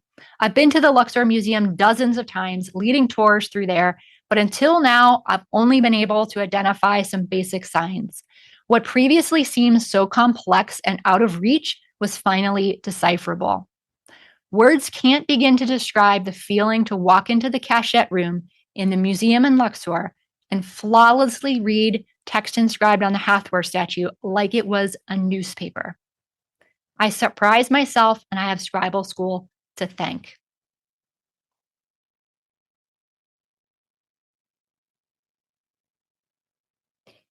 Now, also going in with this E, of course, and SNE at the beginning of S.E.H, is we also have a bonus workbook of exercises. I mentioned, of course, in the recipe how you need to have robust opportunities to practice on real texts. And this is why I added in this extra bonus set of practice exercises. So you can practice on a variety of ancient artifacts and be prepared to walk into a museum and read things there. So let's get into the second S in S.E.H. This is the shrewdly executing your plan. And there's a few different things that go into this in Scribal School. First is the private community. You can get coaching and get your questions answered whenever you need it.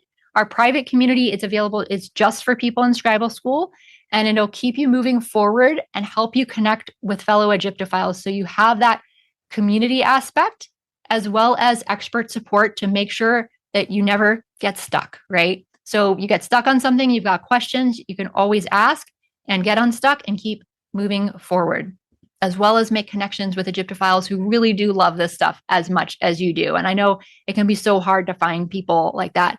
I live in an area in the States where honestly, there's nobody in my specialty for hundreds of miles around. So I completely get how hard it can be to find that a local community. And so it's so wonderful to have an online space with this. I love also connecting with all of you in there and being a part of that community. And my student Marissa absolutely loves the community too. This is what she said about it. She said, and the community, I'd never imagined to meet such wonderfully curious, helpful, and imaginative people in an online forum. It feels like if we ever physically meet each other one day, it'll feel like friends coming together. And in addition, we have a special bonus right now, which is the guided live study plan. This is the only time in 2026 this is happening. I don't know when I'll do it again. I sometimes offer it once a year, but it's not guaranteed. This will be the only one for sure in 2026. And this is a 10-week plan for you to follow along with the rest of the group. So you can work in community and you get your questions answered. So in addition to the community that we just talked about, there will also be some live Q&A calls with me. And we'll have 6 of those strategically placed throughout the 10-week guided study plan. And so what you'll do is you'll work through the lessons and exercises, and you can submit your questions for the next call. Or if you prefer, you can also post them in the community instead. Either of those are options, and you can use both of them. And then you can come to the call and watch me answer your question as well as other people's questions, which can be so informative because a lot of times people ask questions that you just don't think of yourself. That happens to me all the time in programs I'm in. Somebody asks a question and it's like, oh, I didn't think of that. I didn't think of asking that, but that it's true. I wondered about that too and didn't know that. And you can learn from that. Or if you can't make it live because of a scheduling conflict or time of day, these are always recorded so you can access them at your convenience. And this helps keep you accountable with following the plan and answers all of your questions in the community and in those Q&A calls. So you never get stuck. And here's just a little close-up of how it works with our roadmap of the guided study plan for our 10 weeks. And actually, there's a little bonus 11th week too, optional for you. But if you like, you can take advantage of that as well. And so you're going to, like I said, study the lessons, write down your questions and submit them, come to the calls or catch the replay, make any updates you need to your notes, and then you're ready to move on to the next lessons. There's also a bonus Q&A call archive. So in addition to the recordings for the Q&A calls that we'll be having in the live guided track, there's also an archive of previous live calls as well, where you can hear me answer all of the most common questions that come up. Because let me tell you, these so many questions come up that might be on your mind or that you hadn't thought of, but then you're like, oh yeah, that makes this thing make much more sense. Right? So this Q&A call archive is there for you whenever you want it or need it, and you can go through it. And this also really helps fill in that second S of shrewdly executing your plan. And of course, you have 12 months, an entire year of access to all of the lessons, trainings, resources, and support. Now, because you have this entire year, you can go as fast or as slow as you like, right? You can go fast and be reading texts in museums in just a matter of a few weeks, or you can take your time and study at a more moderate pace with whatever you have going on, a job, a health issue, kids, other real life responsibilities. It can fit into whatever lifestyle you have. The pace is entirely up to you, and we're here for you every step of the way. So you can follow the 10-week study plan. Or if you have another schedule that works better for you, you can follow that as well because you've got this entire year of access.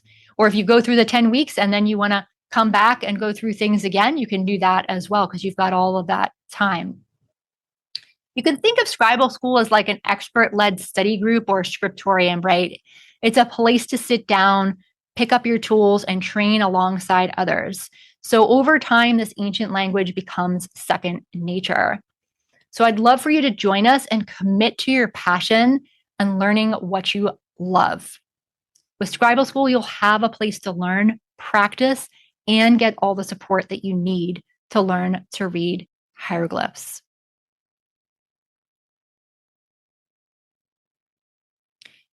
So when we get to our final part of the S.E.H system, right, this is our H, harnessing your inner scribe.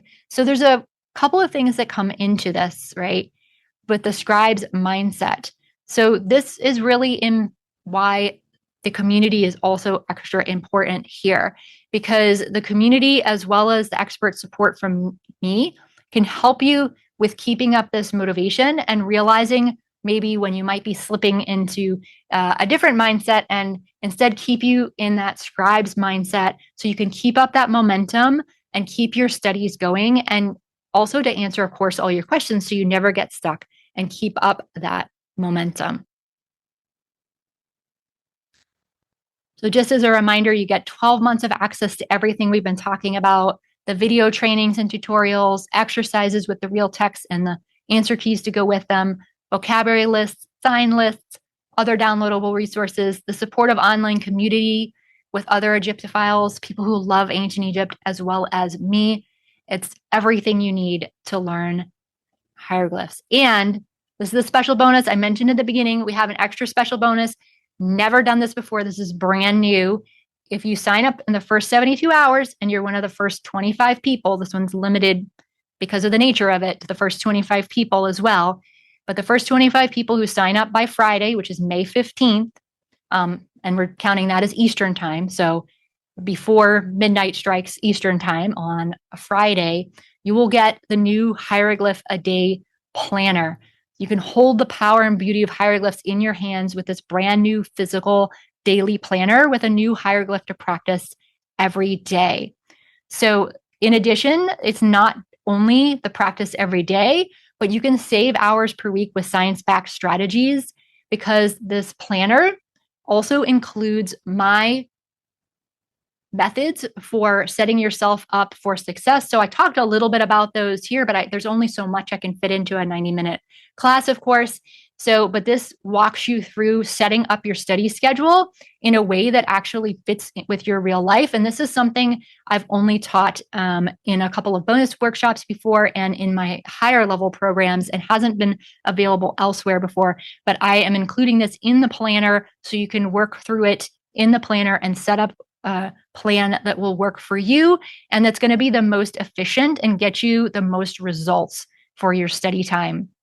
And the planner will ship later this year in Q4. It's not available publicly. I want to make sure you understand this is the only place to get it, at least for the coming year. Maybe in years in the future, it'll change. But for now, this is not available anywhere else, only for my students. And so with this, you'll always know exactly what to work on, whether you have an hour or just 5 minutes. This is one of the things I love about the planner, because you can take it with you if you want. You can have it at home in your study spot, or you can throw it in your bag and take it with you. So you can look forward to your fun daily hieroglyphs practice that's portable and at your fingertips anywhere, whether you're on a train or during a 5-minute break, or maybe you're in line in the grocery store even, you could pull it out. Or maybe you're in line waiting to pick up your kid at school, right? These are all places where you can add in those little touches with hieroglyphs that we talked about before that really helps things stick in your brain and helps you keep making progress. So even when you just have 5 minutes, you always have something to work on. So again, just to pull all of that together, now that we've talked about the bonus as well, you get the 12 months of access, an entire year to all of the curriculum we talked about, the step-by-step trainings that make it simple, the practical exercises with the real Egyptian texts, vocabulary lists, sign lists, downloadable resources, the community with your fellow Egyptophiles and me, the bonus practice exercises, the Q&A call archive, our 10-week live guided study plan, which will be the only one this year. And if you sign up and you're one of the first 25 people who sign up by Friday, you'll also get the Hieroglyph a Day planner. And this comes with an investment of $587, or you can split this over 7 monthly payments of just $89 a month so that it can fit into anybody's situation. And if you're worried about accountability, I would encourage you to join now so you can join the 2026 live guided study plan and be a part of that, because this helps so much with accountability to keep you on plan and skyrockets your progress because you have that schedule to follow along with the group with other people. And that helps keep you accountable by learning with them. And also, of course, getting to know people better and feel in community with fellow Egyptophiles who love this stuff as much as you do. And of course, answers all of your questions, because not only do you have access to the private community, but also those office hours, Q&A calls with me as well. Now, we talked a bit about having a whole year in the program, right? And we also talked about the 10 weeks of the guided study plan. But you might be thinking, I want to do this really quickly. You might even have a trip coming up really soon in the next month or two, right? And wondering, if you sign up today, how much can you actually learn in the first 30 days? So let's talk about that. Here's what can happen in 1 month. First of all, you can get immediate clarity on how hieroglyphic signs work and how to interpret them and start reading phrases right away. So when you sign up today, you get access immediately. Basically, within 10 minutes, you'll have an email that has your login credentials, and you can start on lesson 1 immediately.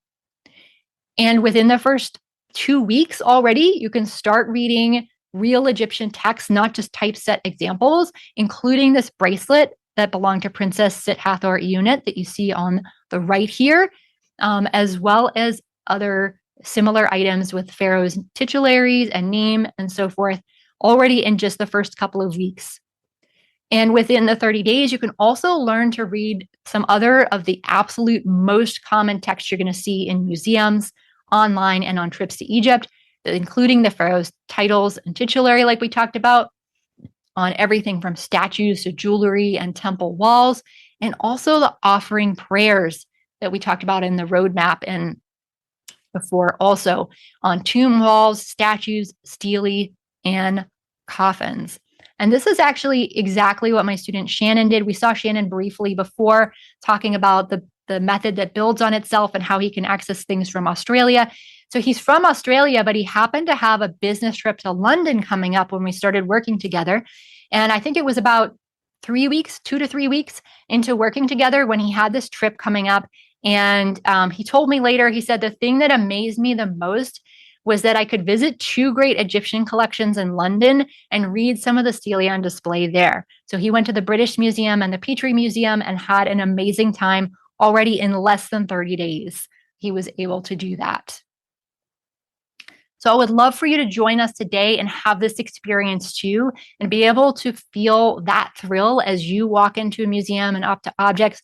Or even if you stay from home, you open up maybe a book you've read before, but now it has such different meaning for you because you can read the text in the photographs. Some of my students said that's been one of the amazing things for them.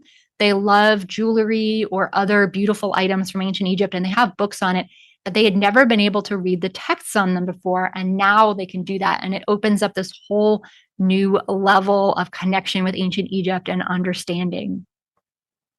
So to sign up, you can head over to scribalschool.com and enroll there. And when you get there, you'll see at the top of the page looks like this. You have this little banner that says Scribal School. And then if you scroll down, you get to this section about halfway down the page that says, let's start your hieroglyphic journey. And there's a button there that says, click to choose your plan. You'll click on that. That takes you to a secure checkout. You just fill in your info here, pick your payment plan, and then hit continue. And then on the next page, you'll fill in your payment details. So it's all the usual payments, all the different types of credit cards, plus PayPal are available. Apple Pay is available, Google Pay, if you're on the right kind of devices for those. And once you do that, you will get within a couple of minutes, generally, you'll get the first confirmation email that confirms that you've signed up. And then within about 10 minutes, 15 minutes max, you should get the official welcome email that will welcome you to Scribal School. And that will give you all the links you need and credentials for logging into the curriculum. So you can get started with the welcome module and module 1 immediately. The subsequent modules will become available one a week over the next 6 weeks after that. So you'll have all 7 modules within just a few weeks. And that email will also include the link you need to access the private community on Facebook. And you can request access to that. And then you will be approved within the first day or 2 of that request, depending on, holidays, weekends, and so forth. And then you'll be off to the races with learning hieroglyphs, just like my students, like this one who said, I've taken Melinda's course prior to visiting Egypt, and it was an invaluable source in understanding the many hieroglyphics encountered. Or like Donnie, who had studied hieroglyphs some before in a study group and had made a bit of progress, but really wanted to go further with it. And he said, my journey on approaching the hieroglyphs has drastically changed due to having a broader scope on how the language functions. It feels accomplishing having the tools to transliterate and translate this ancient script. My confidence has improved significantly. And Donnie was able to return to working with some of the people in his community. And the difference, he said, was really noticed among them too, as of how his skills had really increased. We met Amy briefly before. She also said, she had kind of hesitated at first, but she was so glad she signed up. And she said, if you're like me and love everything Egyptian and just can't get enough, then this course is definitely for you.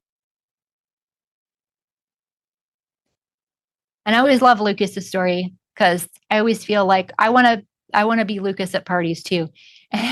He says that after taking this course, I've been able to and will continue to do translation on the spot and with more credibility. Also, for myself, as a simple enthusiast, it feels good to have such a skill at the ready for icebreakers and show and tell situations with others. I just imagine Lucas at parties, like showing people hieroglyphs and reading things for them, and probably having moments like Wiggs had with the coworker, right, where people gasp and stuff. It sounds so fun. Of course, I'm a total geek, of course, for ancient Egypt. So this is the type of party that sounds fun to me, right? I love that. And of course, Wiggs, who we talked about before, and she said how she made her colleague gasp. So I'll get into your questions here in just a moment. If you have any that have come up, you can pop them in the Q&A box. And I would love for you to join us today and have all the resources you need to make your dream a reality. This is why I keep doing what I'm doing, because I love being able to make this language accessible for others who've dreamed of doing this and either haven't known where to start or started but then got stuck because of, the various things that we talked about today, right? And this is why I started doing this, because unfortunately, the language had been so inaccessible to most people who really deserve to be able to access this beautiful language and understand the ancient Egyptians on a deeper level. So just a little recap, of course, of all the things included: the entire year of access to the entire curriculum, the lessons, the exercises, and various resources, as well as all of the bonuses and the special bonuses that are only available right now, such as the live guided study plan, and just for the first couple of days and first 25 people, the hieroglyph a day planner. So I know you might have some questions, so I'm going to get into a few frequently asked questions here, and then we'll dive into the Q&A box.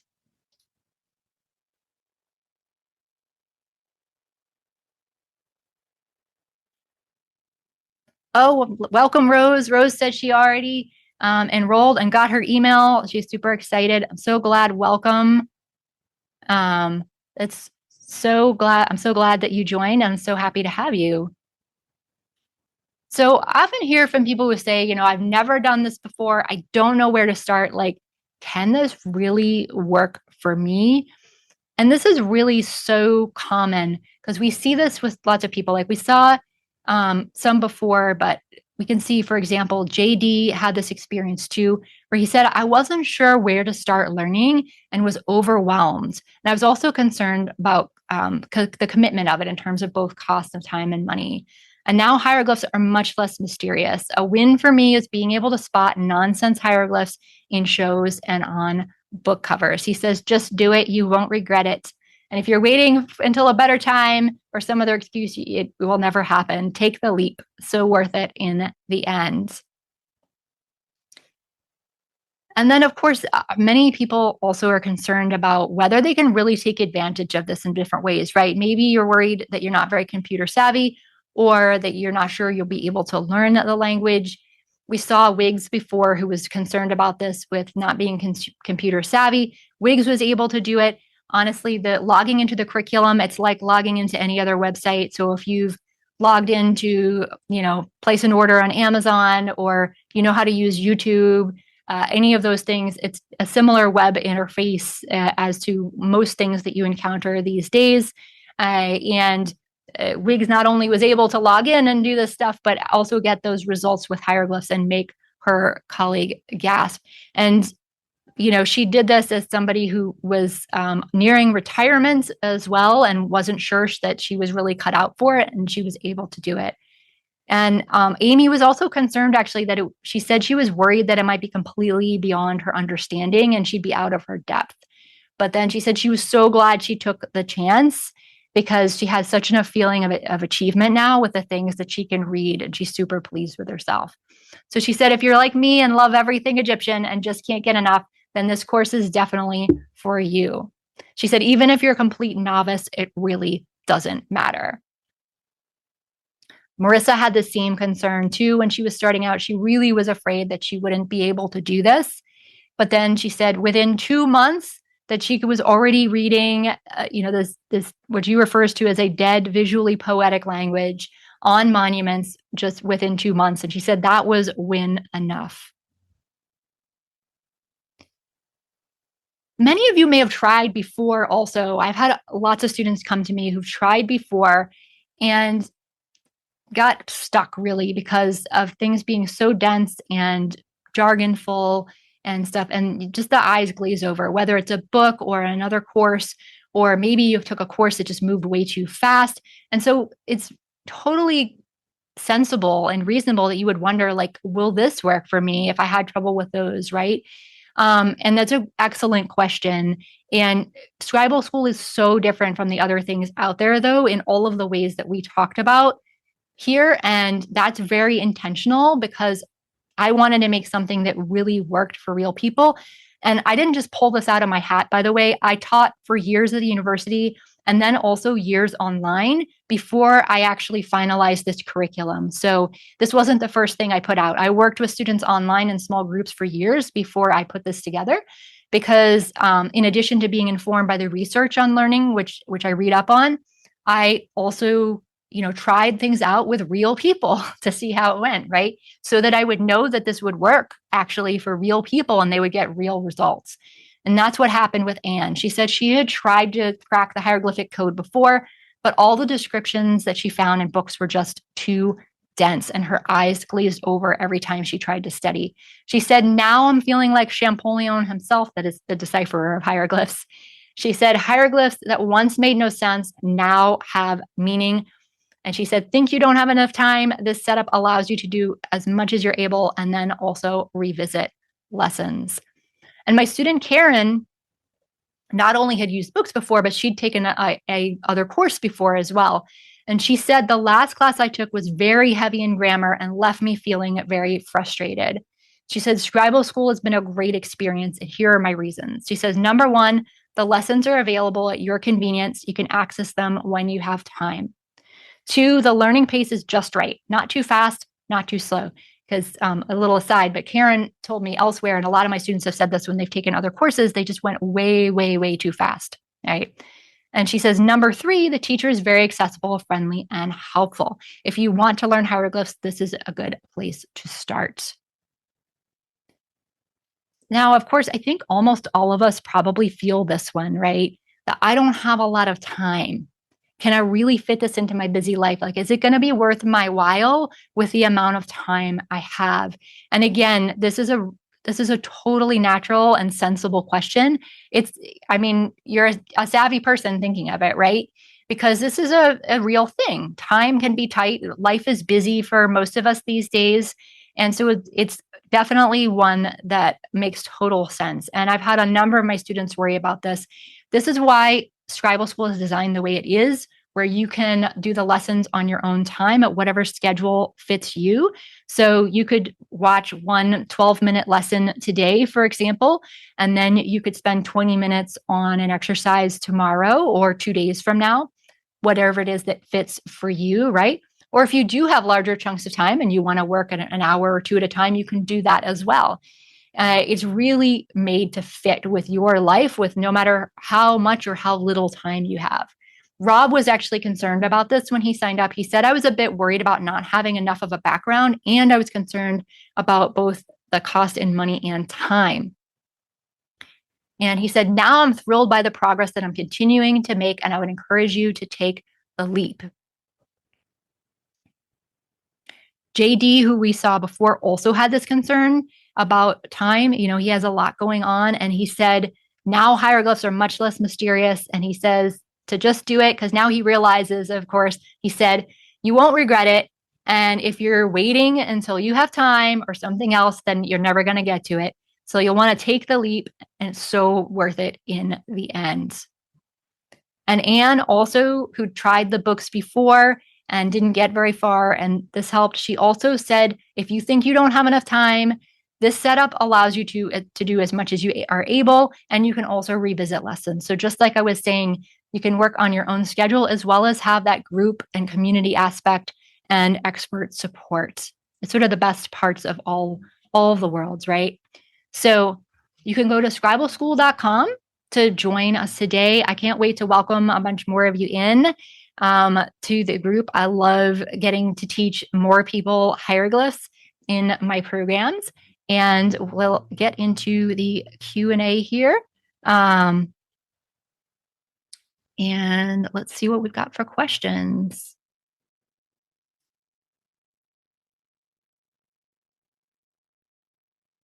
Somebody was just asking what is my most memorable thing that I saw in Egypt? Somebody, Farida, who's from Egypt, was asking what's the most memorable thing I saw in Egypt. And that's a tough one because there's so much, right? There's so much that's striking about Egypt when you go. And I mean, I could name any number of ancient monuments, of course. Classics people would talk about would probably be like the Great Pyramid at Giza. Karnak Temple, of course, is amazing. I tend to like things that are a little more off the beaten path. So things that are memorable for me tend to be like, I love going to the Ramesseum on the West Bank and Luxor. And this is partially just because it tends to be quiet there. Not very many tour groups go there. And so you can really kind of take your time and enjoy it. And it's not as well preserved as some of the other temples, but it's pretty well preserved. And also, I love that it's a whole temple complex. So you can't walk through all the sections like that used to be storage, for example, but it has them there and you can see there's all these storage rooms around the main part of the temple. And because of my studies of ancient Egypt and I know about the different parts of the temple, I love thinking about those parts because they could store massive, massive amounts of grain in there. It was like enough to feed thousands of families for a whole year. So it's a reminder of the whole economic system that the temples were involved in. And so I love that aspect of it too. But I would be remiss if I didn't mention modern Egypt too. I love Egypt. I am somebody who's actually very introverted and I like my quiet, right? So sometimes Cairo can be a little overwhelming because of that, because it's a very loud place, right? But I love going to Egypt and spending time there. And I love Egyptians. They're like the most welcoming people on the planet.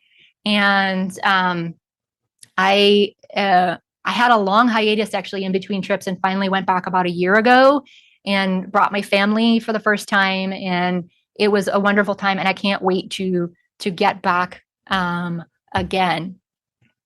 Oh, and Farida was also mentioning some of the words in Egyptian that show up in Egyptian Arabic today, like ship for like slippers or sandals, right? Yeah, I love that word too because it's like an onomatopoeic word, right? A word that comes from the sound it makes. So That I love that word and that example too.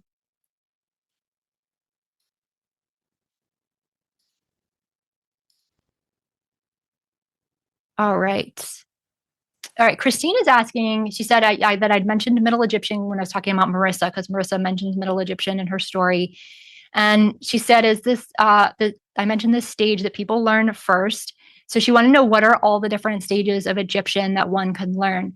So you could break Egyptian into either 5 or 6 stages. There's a little bit, um, the first part of it you could count it as 1 or 2. That's why it could be 5 or 6 part, right? So if you want to say 6, this would be sort of like archaic Egyptian. Oh, Christina, lovely. Welcome to Scribal School. I'm so glad that you're joining us. Christina just sharing in the chat. So if we want to go with 6 stages, the first one is sort of archaic Egyptian. This is when you first start getting very simple signs and short names written in hieroglyphs. So this starts already in the very late pre-dynastic period. So before the country is like totally unified under one king. So before 3000 BC. Then you have a stage called Old Egyptian, which I'm not going to get into real specific dates here, but it roughly corresponds with the period we call the Old Kingdom. Not exactly. These are a little bit different than the period names, but they're roughly similar. Then you get into Middle Egyptian and roughly aligned with what we call the Middle Kingdom. And Middle Egyptian is the primary one that's taught. So this is the first, if you're becoming an Egyptologist, you're getting that graduate degree, this is the first stage you learn before you learn the other ones. And the reason that I teach it outside of the university as well is because it's actually the most versatile. So it's not necessarily the easiest of the stages, but it is the most versatile. So they continue to use Middle Egyptian for the rest of ancient Egyptian history after this. So while the spoken language is roughly contemporary with probably first intermediate period and earlier part of the Middle Kingdom, the writing becomes the classical form of a language. So for those in the West, you could kind of equate this to how Latin was in the Middle Ages, for example. The spoken languages have moved on, but people are still writing in Latin, right? And in Egypt, Coptic became like this kind of in the Coptic church, for example, where it's still used in the church context, but people don't speak it anymore, at least not as the entire language. There's words, of course, that still come down in the modern language. So Middle Egyptian is the most versatile because they are still using, the spelling can change a little bit, but they're basically using this stage of the language with all of its structural features and stuff all the way down through the Roman period.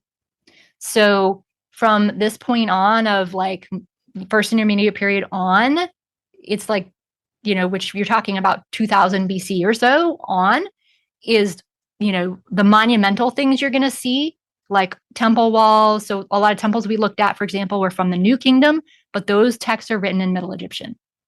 So this is why we learn Middle Egyptian, because these are the ones we're going to see on the monuments. So you do have the next stage, which is late Egyptian. So again, roughly contemporaneous with probably more, the New Kingdom, but it probably starts a good bit earlier, like late Middle Kingdom to second intermediate period in terms of spoken language. That one is used in the spoken language and then also in some everyday items. So like letters, for example, contracts. These are things that are typically written, though, not in hieroglyphs. They're written in a cursive form called hieratic. And so these are it's another script that you would learn if you want to get that advanced with it, which is something one can go on to do as well. But typically people start with hieroglyphs and they start with Middle Egyptian. And there's hieratic in Middle Egyptian as well, by the way, for those everyday items. So everyday items like receipts and things like that, it would be really cumbersome to draw intricate hieroglyphs. So they came up with a cursive form to do that. So you have that all the way back in Old Egyptian as well. After late Egyptian, you've got Demotic. So this comes in around the late period or so. So we're talking, third intermediate period to late period. So this is in the first millennium BC. So fairly late in ancient Egyptian history. And Demotic, interestingly, is both a stage, but it's also a script. So it's a particular script form So kind of like hieratic, it's a cursive form, but it's used specifically for this stage language only. It's not used as like a cursive version of another stage, like Late Egyptian, for example.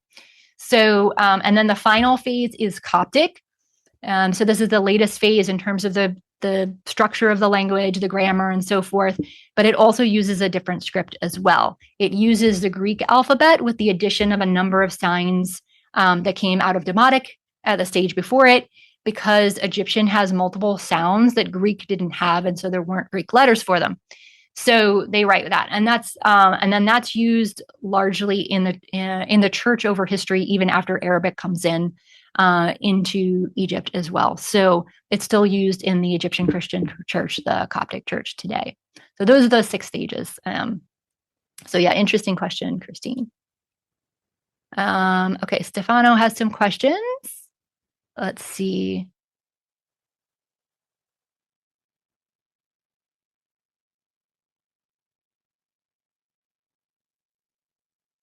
Okay, good set of questions here. Let me share these so everybody can see Stefano's questions. So Stefano was wondering, with doing a Scribal school, like what level roughly should one expect to get to at the end of Scribal school, and then some follow-up questions about like how to continue afterwards and so forth. So, yes, on a scale of 100, so 100 being full theoretical mastery, which I have to be honest, even Egyptologists generally don't reach like full fluency because it's not a spoken language anymore, right? And we have big parts of it, but we don't have the entire thing. So, and people aren't speaking it. So it's a little bit different than that. But if you wanted to count 100 as fluent, and like basically kind of nobody really goes to 100, but we could say that maybe experts might go to like 75 or something like that.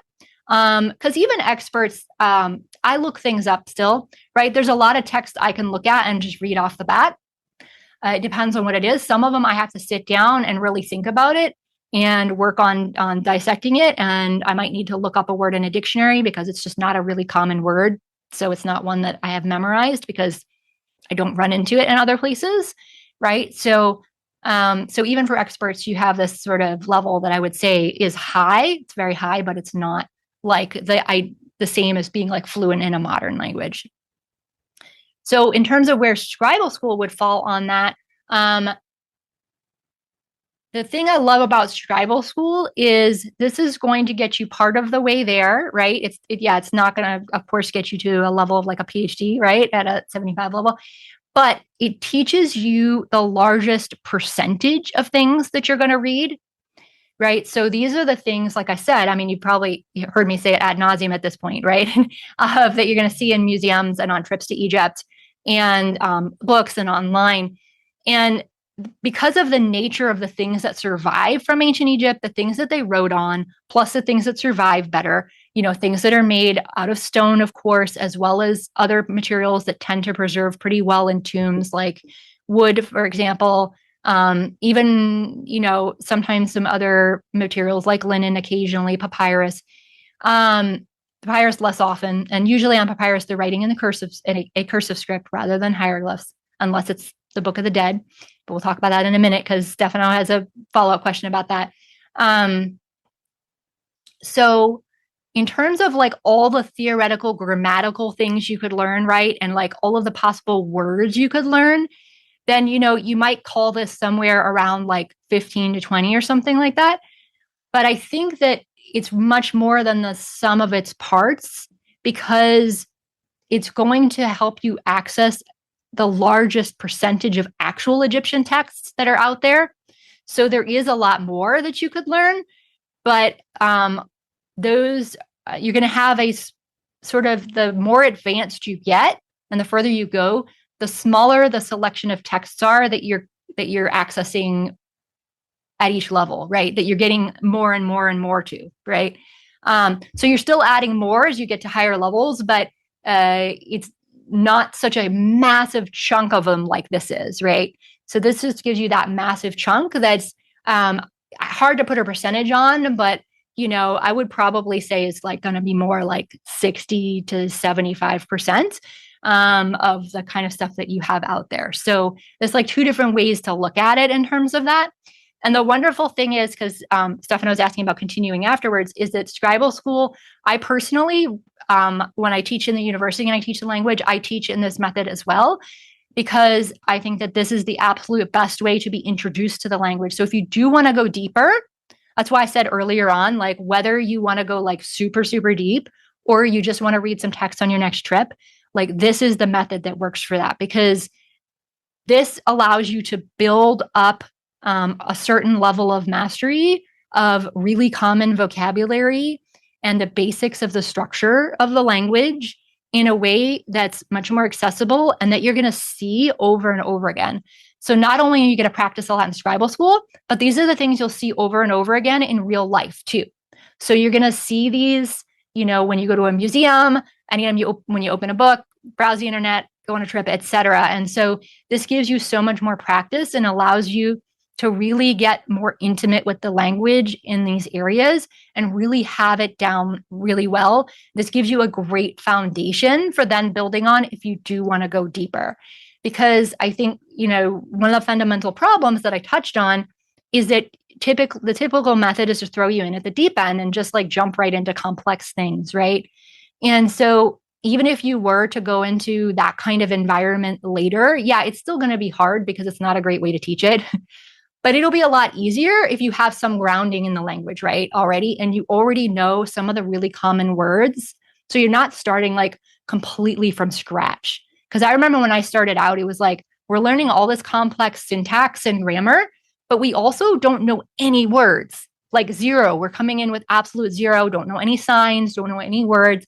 And we're trying to learn these signs and words at the same time that we're trying to learn these complex grammatical concepts that we've never even heard of in our lives before, and then apply them to Egyptian, which we just barely started learning, right? So still not the best way to learn, even for higher level, I would say. But having this foundation helps with whatever way you might want to continue later, because it does give you the basics of the structure of the language. We learned some basic sentences in here, for example, if you do want to go deeper on that kind of stuff. And you learn all the like really very most common vocabulary. And I include vocabulary lists so that lets you know what's in the vocabulary list is the stuff that's the common things you're going to see. So those are the things you want to think about learning. Sometimes there'll be words in a particular text that I will let you know what they mean, but also let you know that you don't really have to worry about memorizing that, because that's one you're not really going to see too often, right? That's one you can look up when you need to. But the vocabulary list focus specifically so you know that that's a list of things that are good to know and to learn for future things you're going to read. And if you want to go deeper, it helps with that as well.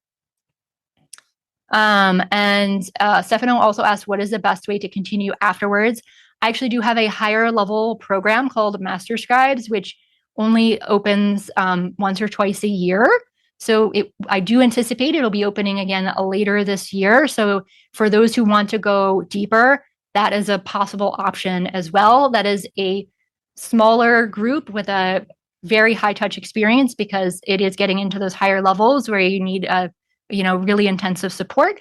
And Stefano was asking about learning things like the Book of the Dead and write hieroglyphs. So that's actually one of the things that we do learn in Master Scribes is reading the Book of the Dead, among many other more advanced texts and stuff in there, and the parts of the language that you need to know for that. And Scribal School is a wonderful foundation for that, because like I said, then you've got that vocabulary and basics of the structure and stuff too. And then he asked about hieratic. So hieratic also is something that we kind of dip a toe into in Master Scribes, but we don't do in Scribal School, just because, like I said, my whole approach is you shouldn't be thrown in the deep end, right? Without things. And so to throw you into hieratic at this stage would be irresponsible of me. And so if you want to do that, again, this is a really great foundation to have before you get into a script like that, if you want to. And you could get into that when you get further along in your studies, if that's what your ultimate goal is.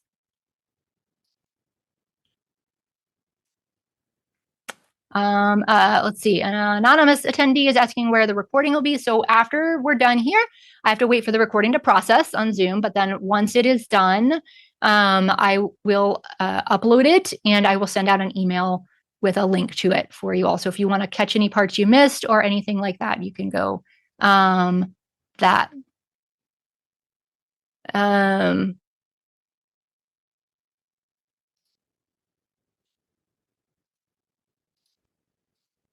So then I have a question of, is there a taster subscription or something? No. And that's very intentional because this is a complete system in and of itself that will teach you exactly what you need for these goals of being able to read things in museums and stuff like that.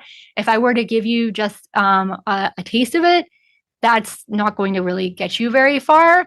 And so that might be, fun for a day or something like that. And, occasionally I've held challenges in the past where you learn just a tiny bit kind of thing. But really it serves you much better to have the complete system that has all those aspects in it, because a taster also wouldn't have all of those parts of the S.E.H system, not just the roadmap, but all of the supporting things, right, of the community and expert support, the all of the other aspects with the guided study plan to keep you on track, and all of those robust practice like we talked about, which is a crucial part of the recipe, right, is you got to have that robust practice. So that's why I don't sell any kind of like split off pieces of this or anything. Because as I mentioned in the system, right, it's more than the sum of its parts. So to sell like a part of it just would be doing you a disservice. So Moonlight was asking, is Scribal School only hieroglyphs or does it cover a bit of real history behind ancient Egypt? So it's mostly hieroglyphs. Moonlight, I do touch on history a bit. I talk about sort of how we divide history, how we talk about history in ancient Egypt, for example, and the stages of the language. I talk about all of that in the lessons. I also talk about putting these texts in context in terms of what do they really mean, right? So for example, when we talk about the offering prayer or offering formula, I could teach you how to translate the words, but that's going to be like, okay, you can read the words, but do you really know what that means? Like, why did the ancient Egyptians write this on things? Like, what does that actually mean? Right. So I do spend lessons talking about that, the cultural context, right, of what that means. What is that text actually conveying as a actual ritual practice? Right. And that's what it's encompassing in that short text. It's very formulaic. It's a wonderful thing to learn, but it gives you get this background, and then you can understand that this is actually encapsulating this larger ritual practice when it comes to burial and the afterlife and all of that. So we have certain things like that where I do get into the larger cultural context when it is helpful and applicable to the hieroglyphic text that we're learning.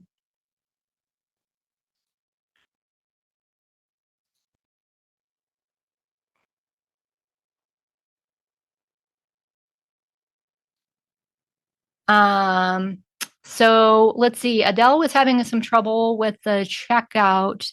And it looks like had to leave early. So Adele, if you catch the replay, I would love to talk to you more about this to see if we can resolve whatever the issue is, or maybe you could use the PayPal option with your card. If PayPal takes your card, they might be a little bit more flexible than the payment processor that does the card separately.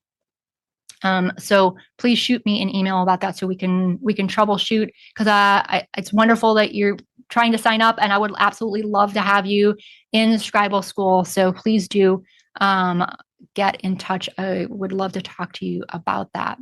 If you all have any other questions, you can feel free to pop those in the Q&A box and we can talk about those. We're going on about 2 hours now, but I will always stay and answer your questions. And I want to make sure that you have everything you need for this system and for what you need to know about Scribal School and so forth. And I'm looking forward to officially welcoming so many of you in. I know multiple of you in the chat have told me that you have signed up. And I'm so happy to have you, as this is going to be a wonderful time. Can't wait to support you and help you connect with ancient Egypt on a deeper level.